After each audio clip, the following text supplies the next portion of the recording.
Hi, welcome to Tech Adventure. So today we are back with the Samsung Galaxy S22 Plus. Starting off, I do not like how they didn't just remove this camera housing bump thing. They did it with the Ultra, and it looks so much nicer. But and it's annoying that it could have been so easy that they removed that. There's even like a little gap right there, just a little gap right there that they could have just, yeah. But I guess the color is nice, yeah. Also, another thing is I don't really feel like this phone feels like $1,000 phone. After taxes, I did pre-order this. It was $1,059.99, which, I mean, it's not a bad phone. Don't get me wrong, but it doesn't feel like $1,000 phone. It's super light compared to the Ultra. You do get kind of a recycled design from the iPhone, and I know I said I like that, but still kind of makes you think like, hey, I'm gonna buy this phone because it's Samsung. It's different than Apple. I don't want to be in the Apple ecosystem, but I mean, it's their choice. But yeah, that is oh, and the Bixby button. The Bixby button, same thing. It's kind of like with the Ultra.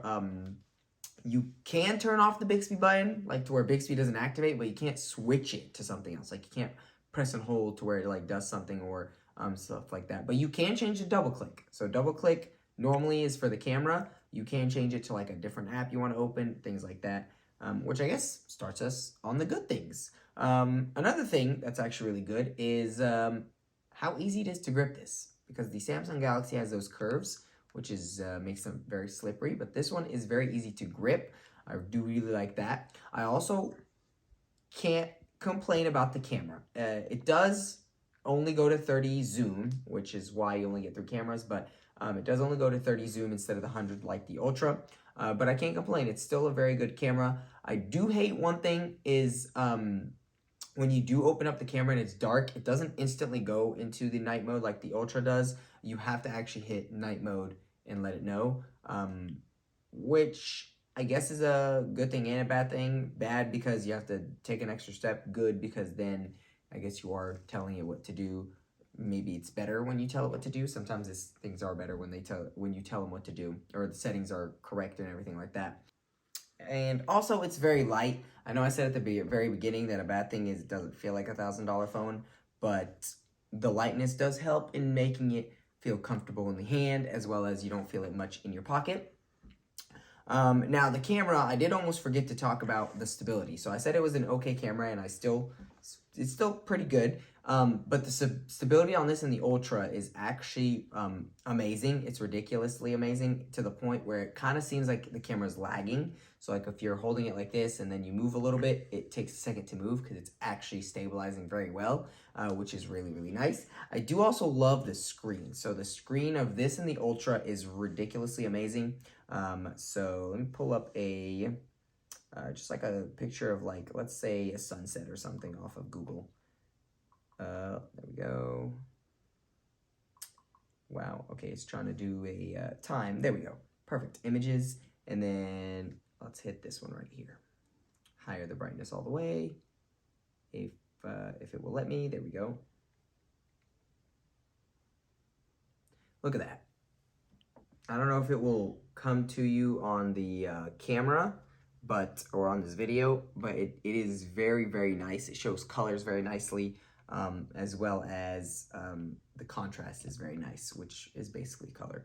But yeah, and then the front camera, you do also get to use as a Face ID and Touch ID. So same thing as the Ultra, you get Face ID, Touch ID, but like I said, it's not like the iPhone, but it is still good. It works in the dark, like not like before, and it works really, really quickly. Show you here. So it's locked, boom, unlock. Oh, unlock. There we go. I wasn't looking. But yeah, so it is also the same thing. You do have to look at the phone. You can't, like, if I'm looking this way, it's proving me wrong. It's still unlocked. But before, that's why, as you saw, it did not.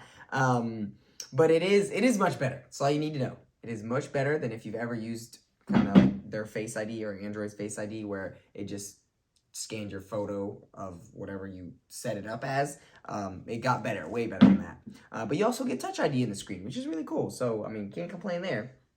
But yeah, that is all the stuff about the phone. I also will show some pictures for this one as well. I'm not going to compare it to the 13 Pro. I will put it next to a couple pictures of the Ultra.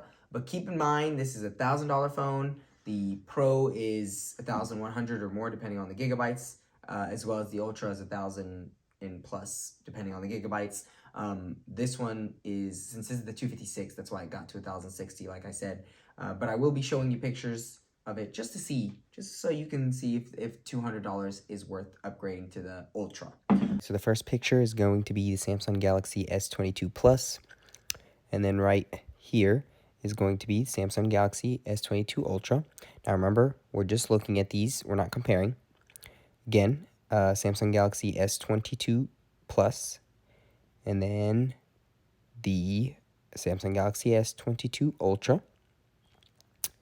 Then Samsung Galaxy S22 Plus.